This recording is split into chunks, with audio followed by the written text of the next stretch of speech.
যখন এলো রে যেন খুশির বন্যা। মণিবরের আশীর্বাদ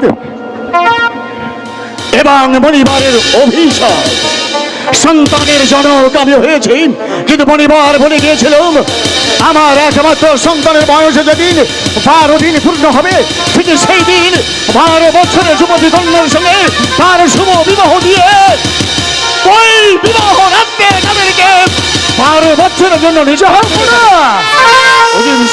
আমি এই নিরাশপুরের প্রতি ঘরে ঘরে তন্ন তন্ন করে খুঁজে দেখেছি, কোথাও একটি 12 বছরের কন্যা সন্তান আমি আপনি কি বলতে চাচ্ছেন? দিনাজপুরের প্রত্যেকটি ঘরে ঘরে আপনি ঘুরে এসেছেন, কোথাও 12 বছরের যুবতী কন্যার সন্তান পাননি? আমি মনে করবো আমার এই রাজ্যে কোনো কন্যার সন্তান নেই। সাহেব আপনি সত্যি বলছেন? জি যাব না। এই দিনাজপুরের কোন প্রজাদের ঘরে 12 বছরের যুবতী কন্যা নেই? আপনি কি সত্যি প্রজামহলে গিয়েছিলেন? হ্যাঁ যাব না। বেশ, আপনি প্রজামহল থেকে ঘুরে এসেছেন, 12 বছরের যুবতী কন্যার সন্তান পাননি, আর আমি রাজপ্রাসাদে বসে থেকে 12 বছরের যুবতী কন্যার সন্তান দেব।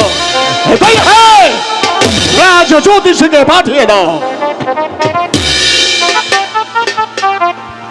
আমাকে কি জন্য স্মরণ করেছেন জাহাপনা?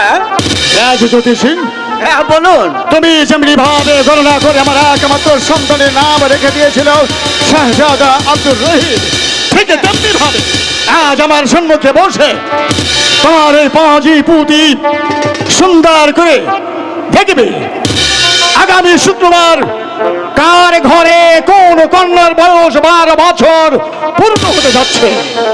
জি জাহাপনা, আমি তাই দেখছি জাহাপনা।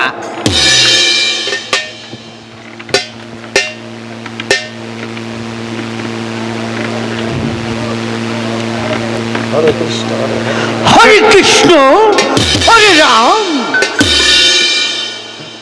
রাম রাম। জাহাপনা